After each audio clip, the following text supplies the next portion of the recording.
नमो भगवते तस्मै कृष्णायादभुतकर्मणे रूप नाम विविधेन जगत कीर्तियो यतः सच्चिदानन्दरूपाय विश्वोत्पत्त्यादिहेतवे तापत्रय विनाशाय श्रीकृष्णाय वयं नुमः।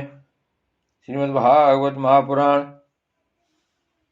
5वां स्कंध 16वां अध्याय भुवन कोश का वर्णन। राजा परीक्षित ने कहा, मुनिवर, जहां तक सूर्य का प्रकाश है और जहां तक तारागण के सहित चंद्रदेव दीख पड़ते हैं, वहां तक आपने भूमंडल का विस्तार बतलाया है। उसमें भी आपने बतलाया कि महाराज प्रियव्रत के रथ के पहियों की 7 लीकों से 7 समुद्र बन गए थे, जिनके कारण इस भूमंडल में 7 द्वीपों का विभाग हुआ। अतः भगवान, अब मैं इन सब का परिमाण और लक्षणों के सहित पूरा विवरण जानना चाहता हूँ, क्योंकि जो मन भगवान के इस गुण में स्थूल विग्रह में लग सकता है, उसी का उनके वासुदेव संज्ञक स्वयं प्रकार निर्गुण ब्रह्मरूप सूक्ष्मतम स्वरूप में भी लगना संभव है। अतः गुरुवर, इस विषय का विशद रूप से वर्णन करने की कृपा कीजिए। श्री सुखदेव जी बोले, महाराज, भगवान की माया के गुणों का इतना विस्तार है कि यदि कोई पुरुष देवताओं के समान आयु पाले तो भी मन या वाणी से इसका अंत नहीं पा सकता। इसलिए हम नाम, रूप, परिमाण और लक्षणों के द्वारा मुख्य बातों को लेकर ही इस भूमंडल की विशेषताओं का वर्णन करेंगे। यह जम्मू द्वीप जिसमें हम रहते हैं, भूमंडल रूप कमल के कोश स्थानीय जो 7 द्वीप हैं, उनमें सबसे भीतर का कोश है। इसका विस्तार 1 लाख योजन है और यह कमल पत्र के समान गोलाकार है। इसमें 9-9 हजार योजन विस्तार वाले 9 वर्ष हैं, जो इनकी सीमाओं का विभाग करने वाले 8 पर्वतों से बटे हुए हैं। इनके बीचों बीच इलाव्रत नाम का 10वां वर्ष है, जिसके मध्य में कुल पर्वतों का राजा मेरु पर्वत है। वह मानो भूमंडल रूप कमल की कर्णिका का ही है। वह ऊपर से नीचे तक सारा का सारा सुवर्ण में है और 1 लाख योजन ऊंचा है। उसका विस्तार शिखर पर 32,000 और तलहटी में 16,000 योजन है, तथा 16,000 योजन ही वह भूमि के भीतर घुसा हुआ है, अर्थात भूमि के बाहर उसकी ऊंचाई 84,000 योजन है। इलाव्रत वर्ष के उत्तर में क्रमशः नील, श्वेत और श्रृंगवान नाम के 3 पर्वत हैं, जो रम्यक, हिरण्मय और कुरु नाम के वर्षों की सीमा बांधते हैं। वे पूर्व से पश्चिम तक खारे पानी के समुद्र तक फैले हुए हैं। उनमें से प्रत्येक की चौड़ाई 2000 योजन है, तथा लंबाई में पहले की अपेक्षा पिछला क्रमशः दशम अंश से कुछ अधिक कम है। चौड़ाई और ऊंचाई तो सभी के समान है।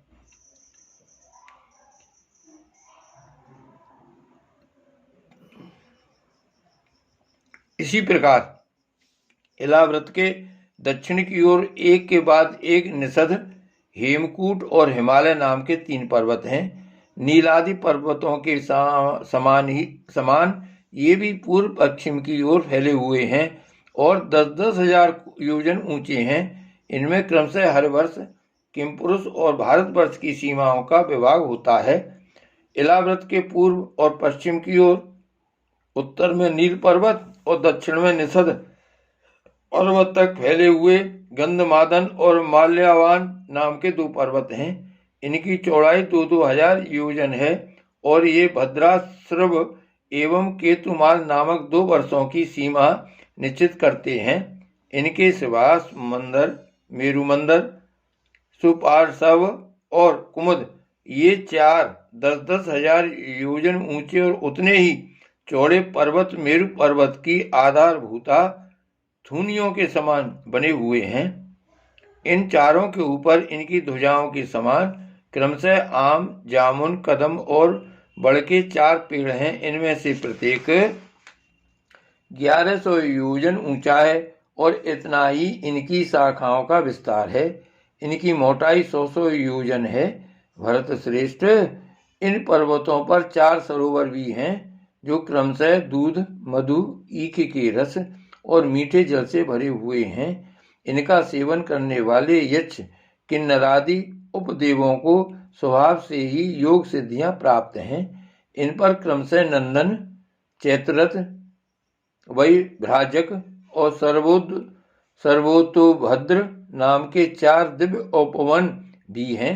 इनमें प्रधान देवगण अनेकों सुर सुंदरियों के नायक बनकर साथ साथ विहार करते हैं।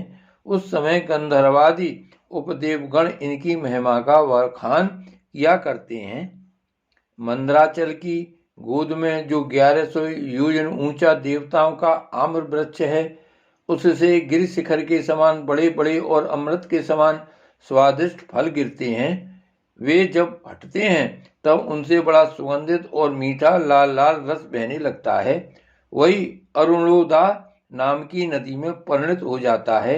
यह नदी मंदराचल के शिखर से गिरकर अपने जल से इलाव्रत वर्ष के पूर्वी भाग को सींचती है। श्री पार्वती जी की अनुचरी यक्ष पत्नियां इस जल का सेवन करती हैं। इससे उनके अंगों में ऐसी सुगंध निकलती है कि उन्हें स्पर्श करके बहने वाली वायु उनके चारों ओर 10-10 योजन तक सारे देश को सुगंध से भर देती है। इस प्रकार जामुन के वृक्ष से हाथी के समान बड़े बड़े प्राह बिना गुठली के फल गिरते हैं। बहुत ऊंचे से गिरने के कारण वे फट जाते हैं। उनके रस से जम्बू नाम की नदी प्रकट होती है, जो मेरु मंदर पर्वत के 10,000 योजन ऊंचे शिखर से गिरकर इलाव्रत के दक्षिण भूभाग को सींचती है। उस नदी के दोनों किनारों की मिट्टी उस रस से भीगकर जब वायु और सूर्य के संयोग से सूख जाती है, तब वही देवलोक को विभूषित करने वाला जम्मू नद नाम का सोना बन जाती है। इसे देवता और गंधर्वादि अपनी तरुणी स्त्रियों के सहित मुकुट, कंकण और करधनी आदि आभूषणों के रूप में धारण करते हैं। सुपार्श्व पर्वत पर जो विशाल कदम वृक्ष है, उसके 5 कटोरों से मधु की 5 धाराएं निकलती हैं। उनकी मोटाई 5 पुरुषे जितनी है। वे सुपार्श्व के शिखर से गिरकर इलाव्रत वर्ष के पश्चिमी भाग को अपनी सुगंध से सुवासित करती हैं। जो लोग इनका मधुपान करते हैं, उनके मुख से निकली हुई वायु अपनी चारों ओर 100 योजन तक उसकी महक फैला देती है।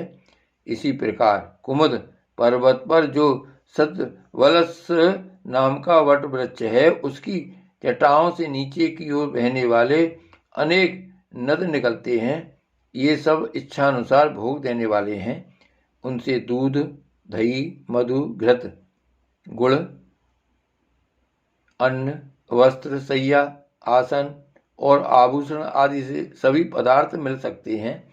ये सब कुमुद के शिखर से गिरकर इलाव्रत के उत्तरी भाग को सींचते हैं।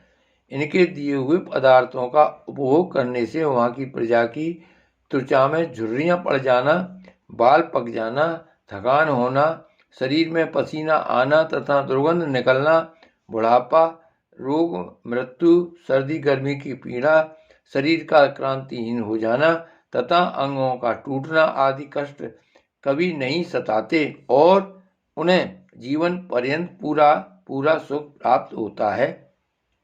राजन, कमल की कर्णिका के चारों ओर जैसे केसर होता है, उसी प्रकार मेरु के मूल देश में उसके चारों ओर कुरंग, कुरर, कुसुम्भ, वैंकक, त्रिकूट, शिशिर, पतंग, रुचक, निषद, श्रीनिवास, कपिल, शंख, वैदूर्य, जारुधि, हंस, ऋषभ, नाग, कालंजर और नारद आदि 20 पर्वत और हैं। इनके सिवा मेरु के पूर्व की ओर जठर और देवकूट नाम के 2 पर्वत हैं, जो 18,000 योजन लंबे तथा 2,000 योजन चौड़े और ऊंचे हैं। इसी प्रकार पश्चिम की ओर पवन और पारी यात्र, दक्षिण की ओर कैलाश और करवीर तथा उत्तर की ओर त्रिसंग और मगर नाम के पर्वत हैं। इन 8 पहाड़ों से चारों ओर घिरा हुआ स्वर्णगिरि मेरु अग्नि के समान जगमगाता रहता है।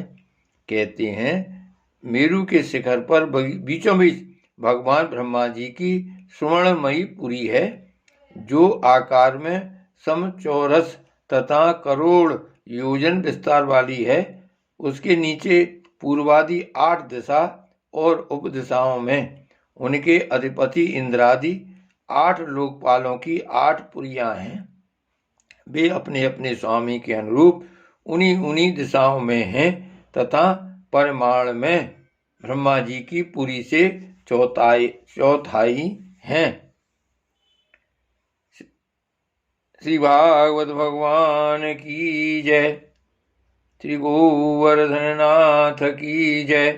श्री वल्लभाधीश की जय। श्याम स्वरूप श्री अवने महारानी की जय। परम दयाल श्री गोसाई जी की जय। श्री गोकुलनाथ की जय। जय जय श्री गोकुलेश। जय जय श्री गोकुलेश।